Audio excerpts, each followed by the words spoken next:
Peace and prosperity to the world. Thank y'all for tuning in to Rare Minded People. Make sure y'all hit that like, subscribe, keep tuning in, get those ratings up. You know what I'm saying? And let's keep rocking and rolling. But I'm gonna go ahead and get on some real stuff because when it comes to identity, identifying ourselves, and I don't want to crush anybody that's talking about foundational Black Americans or anything of that nature. What I'm going to be speaking on today is why Black men, Asiatic, Moorish men are in the situations that we are in today. I'm talking about not as an individual, but as a whole. Why we on a totem pole don't own anything far as farmland, logistics, the food, when it comes to the slaughterhouses, we own none of it. You know what I'm saying? Anything that put us, in the automobile business, whatever you can name, you know what I'm saying? We're not there. We don't have anything. We like the third dairy person that has to deal with the middleman to get our resources, and we put trillions of dollars into the economy every year. But it's something that's bigger than just the finances of economics. It's the state of mind that we are in because black on black crime get highly venerated throughout the culture, throughout the world. People created identity off of the music industry and the feminine industry, the news outlets, and everything else. It's like everyone else created a subculture for the Black people in America, instead of us, of who we are. And a lot of people have came here on different times. You know what I'm saying? Some people was raised, on farms as breeding camp. Some people was stolen. Some people was tricked into slavery. Some people were slave owners that children then lost their dynasties and the generational wealth, and they became slaves as well. So it's a lot of different situations that came about why the Black man is here or in the situations, and can't forget about the people that was already here, that identity got stolen from them, and they then merged with the people that look amongst them, so they became slaves as well. But I just want to get started and not go too far back in history, because we could talking about the Empire of Spain, Iberia and everything else like that, to say why we're in a situation. And first of all, we can't stop fighting each other.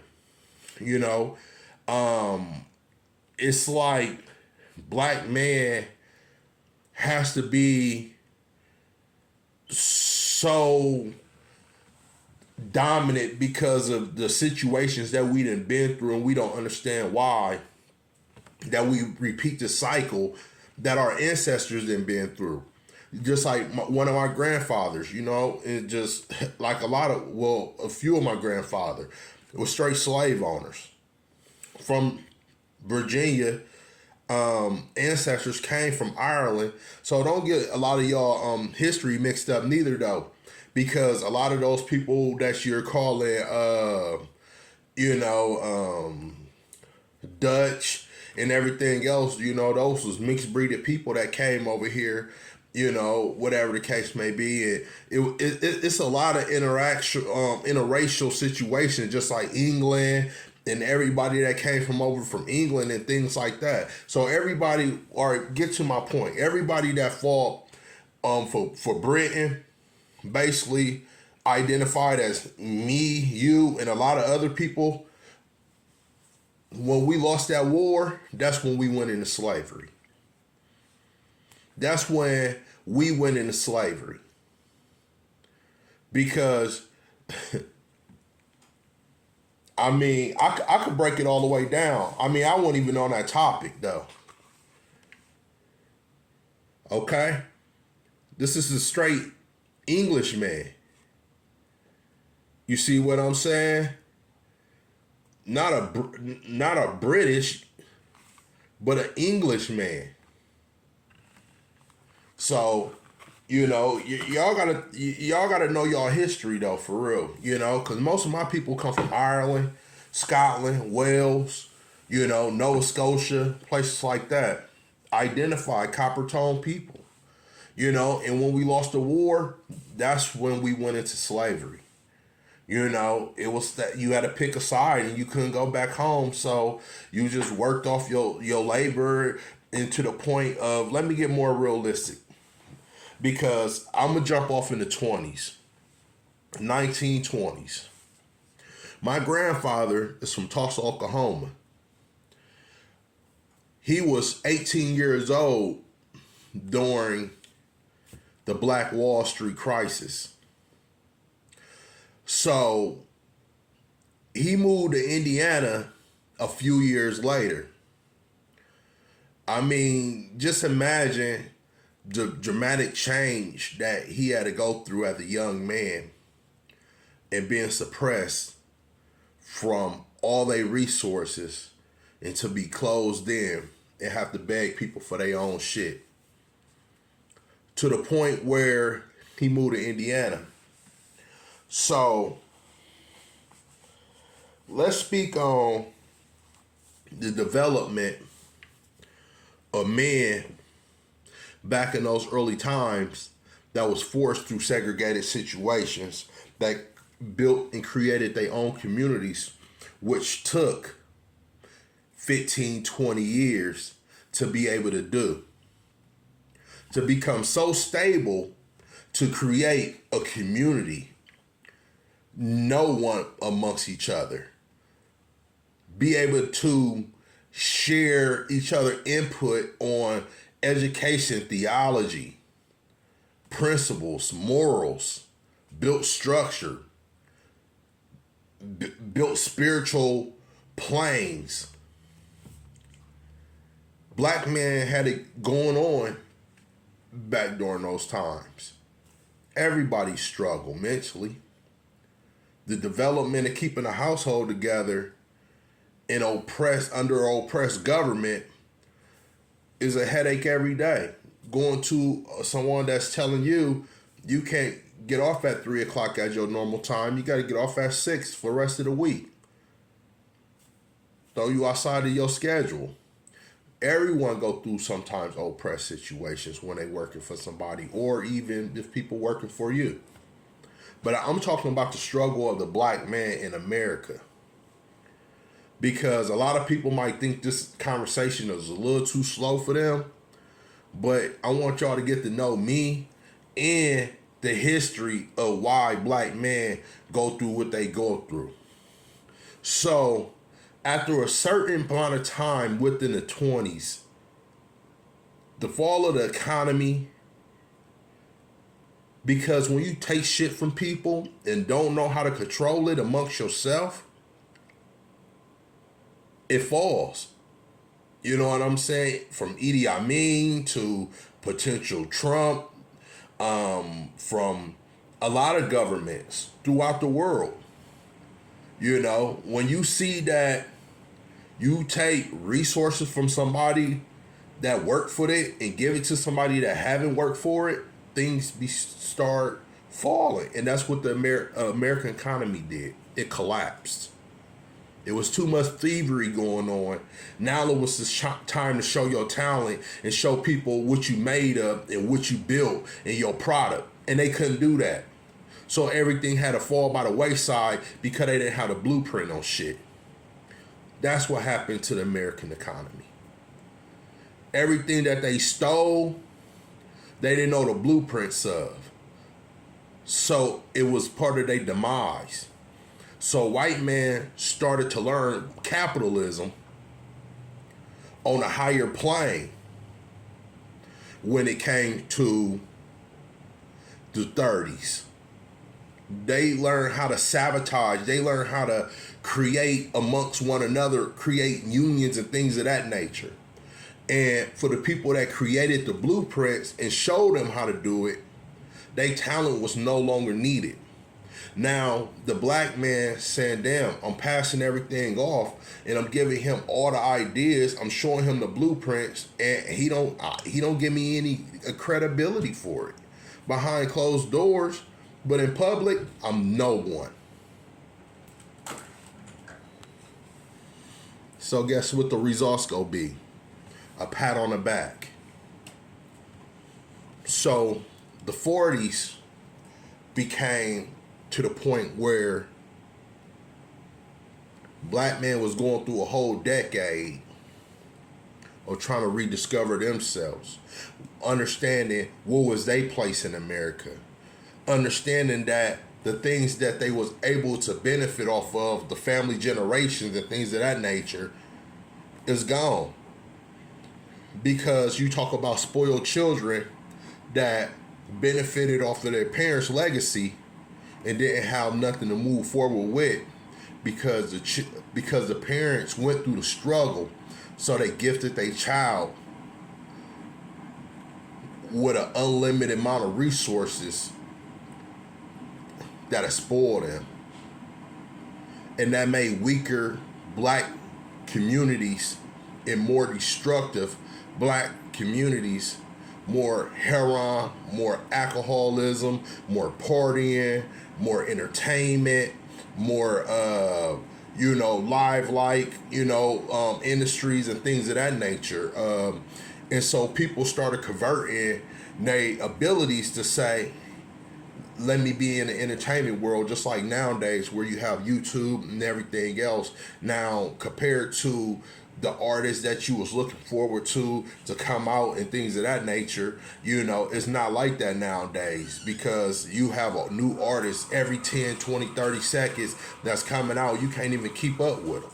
You used to be anticipating on looking for certain people that you used to like, whatever, because now it's just a flooded market. Everybody's in the industry, and that's what happened to the black man. It became flooded in the industry, overcrowded. So they sold their worth for pennies at that point.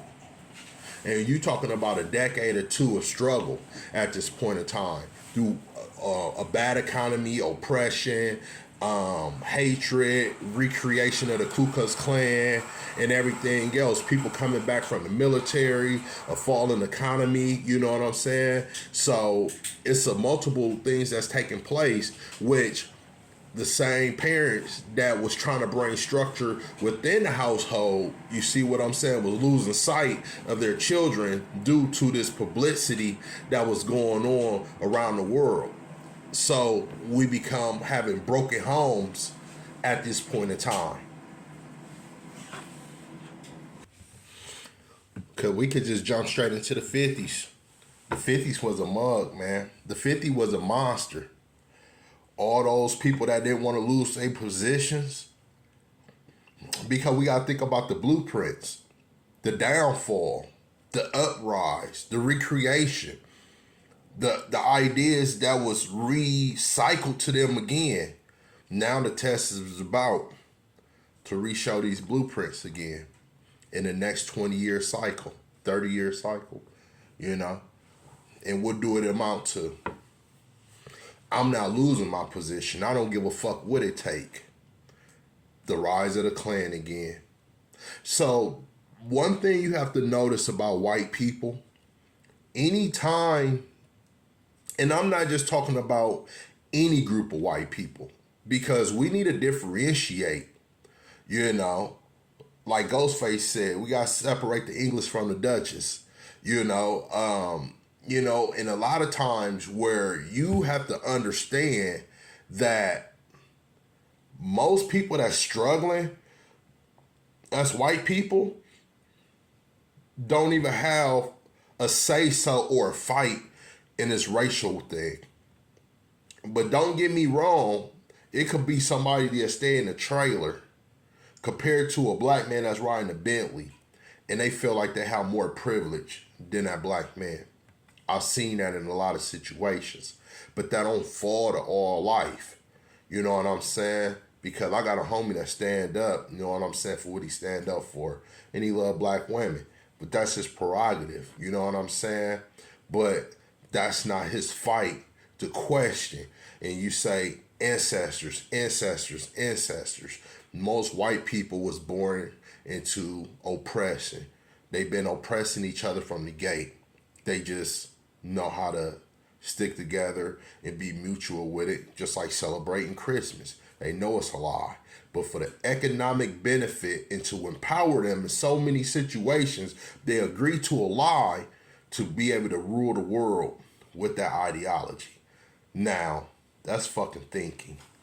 So, black people not having that innovation because we're too trapped into fighting everybody else's wars. And that's what I could have started out with within this video. Because think about it.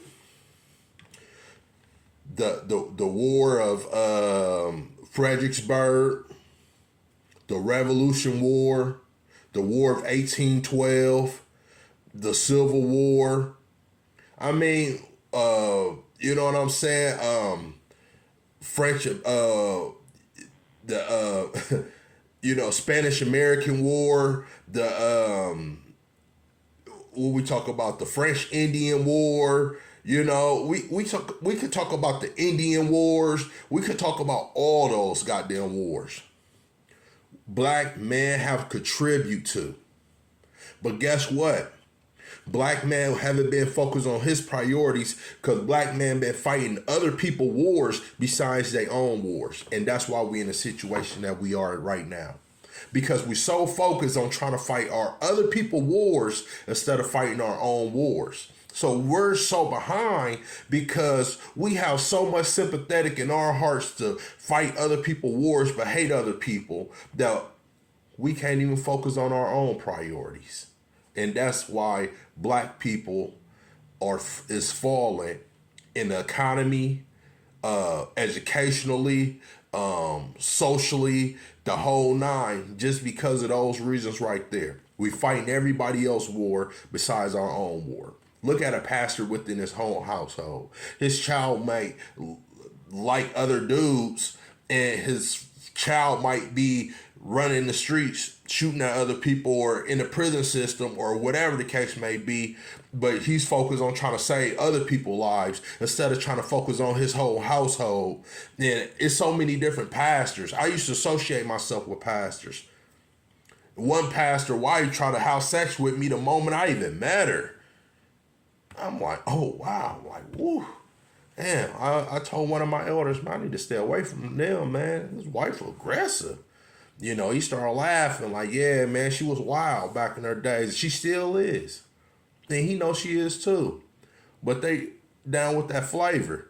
But I get on them a whole nother conversation because I got some conversation about these pastors, though. But in the 50s, it brought to the point where a lot of us, man, we started falling short of victory. We've been oppressed by hanging and lynchings and everything else where we sold our image. You know what I'm saying? We lower our status just to say, please don't do that to me. I'll be a loyal servant. What you want? Entertainment? What you want? Other niggas? What you want? Somebody to show you that they best qualified for this? It's me. It's me. Pick me. So the competitiveness amongst one another became self-hatred. You know, here come the drugs. Shit got so bad where these big head honcho people, they couldn't even run their businesses right. The only people that was getting benefiting off of this stuff was people that was in the black underworld. Hoe houses, drugs, booze, prostitution, killing, murder, extortion. Those was the only people that was really benefiting off of these industries, that was making them money. But people that was really, you know, that was building on principle, they didn't see anything. So they started getting little social groups and stuff together and say, hey, look, Here come the civil rights movements. Now here come people stepping in. We got to defend these black people. Black people need this. Black people need that. All for their benefits. All for their benefits. Because the Jewish mafia stepped in and said, we love black people. Let us help you. The Hellenistic Jewish mafia. And that's a whole nother conversation as well. Let us help you. Let us help you. Okay. We got the media on lock. We've been investing in this banking system. Now it's time for our due justice. Now it's time for y'all to merge our principles. Fuck y'all thoughts and ideologies because it ain't getting y'all nowhere. We the middleman. So we gonna tell y'all what's best for y'all. The only thing you gotta do is implement it. So people start stepping into churches. How you have Jewish people to step into Presbyterian, Baptist, Southern Baptist churches? I never heard of Jewish people stepping in, taking over Presbyterian, Southern Baptist churches and giving them an ideology on which way they should go. So you have people like Martin Luther King and all these other people popping into play.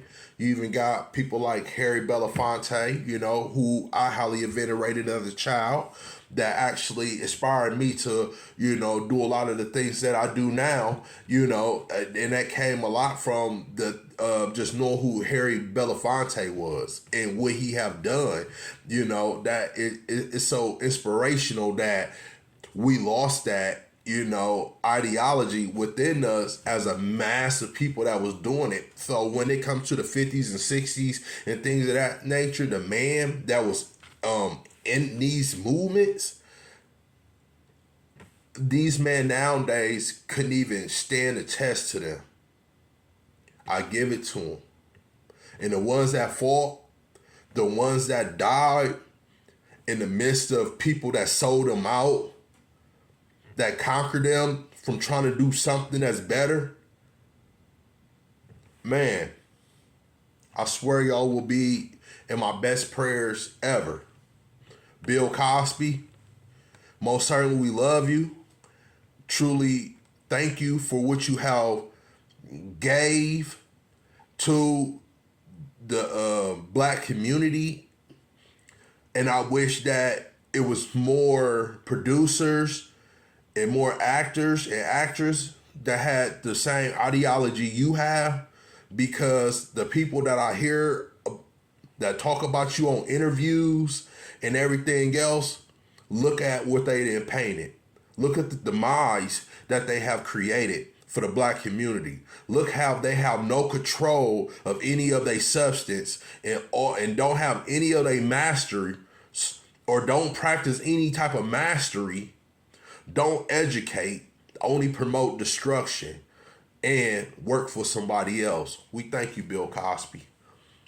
Back to the brothers that needed some aid and assistance back in the 60s.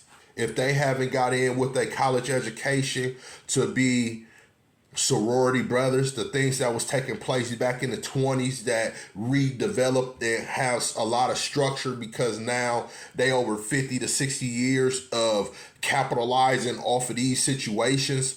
And when you talk about the 50s and the 60s, that's all it was, is about capitalism. Because on the other hand, when you got the opposite spectrum of capitalism, you got communism. So when you talk about communism in America, it was all in the black communities. It was all in the hood. We talk about from the Black Panther Party, Fred Hampton, you know, even the theologies of Martin Luther King. A lot of people was converting over to be communists. The black community almost changed the whole American system into be all communists. America was one step away from being communist, introduced to the black community. and we had no power of it. We was just middleman. The middleman gave us the idea, and we went off with it as a practice. We was painting a picture for them, and that's why communism got so big in America, and that's why capitalism from the Jewish communities got so big in America, just because black people was focused on other people come up, fighting other people wars, and worrying about other people, the protection, demise, policy, laws, and everything else. So instead of us just saying, creating our own, what we do? We just said, fuck it. We give up of who we want to be. I give up on my dreams. Now I want to live your dreams. Now every black man in America want to be capitalistic. So what that do? Fuck it. Sell your mama crack. Make your mama sell some pussy. Make your sister sell herself.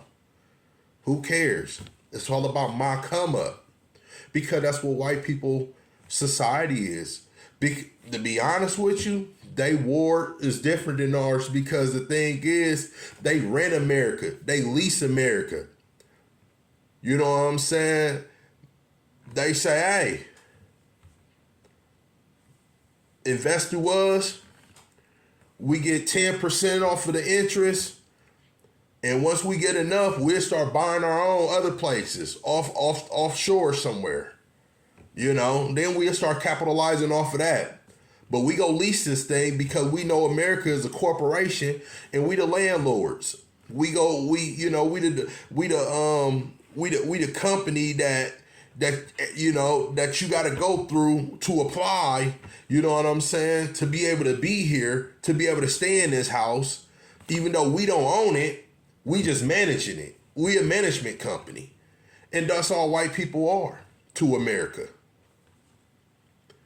Because if they not, then they could go back to their countries and be the owners. But until then, the America is a management firm for them. And they understand that. Black people don't understand that. Because we thinking ownership. Oh, we gonna own this. We gonna own that. You can't own a motherfucking thing in America. The only thing you can own is yourself, your mind, your body, and your soul into a elitist fucking earth. That's the only thing that you can have control of. But that's what black people struggle with. We always trying to fight other people's wars. And I think that's the burden. Because we could get off into the 90s and everything else, but we know the crack system. We know the advantages that they played against us. You know the flood of the prison system.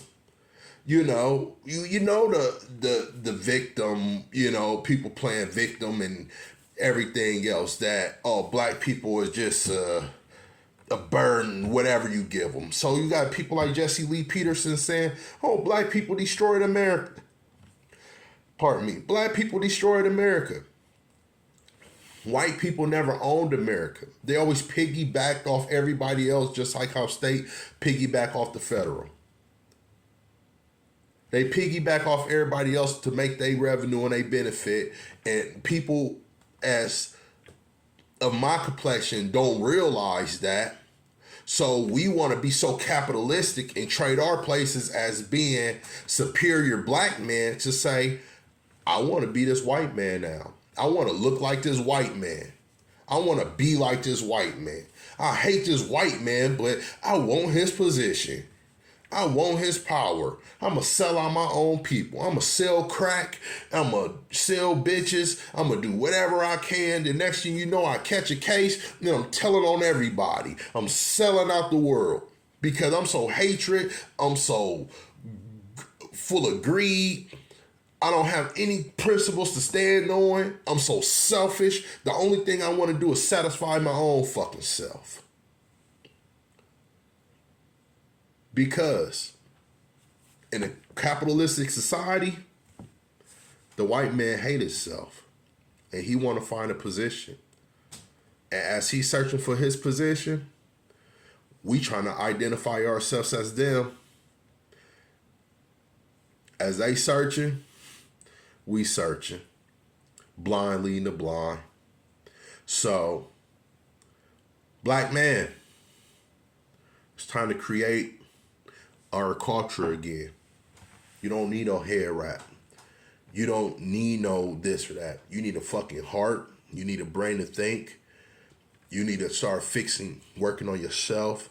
Start working on your family within your home. Start building a structure, economy, and start putting the plan together and putting a blueprint together to be able to say, we own ships. We own this. We own planes. You know, and if these planes don't run, it'll change the whole American system. What you gonna do? Run to the Gucci store? Like Trap Boy Freddy said, better slow down on buying that designer because the white people ain't gonna white you.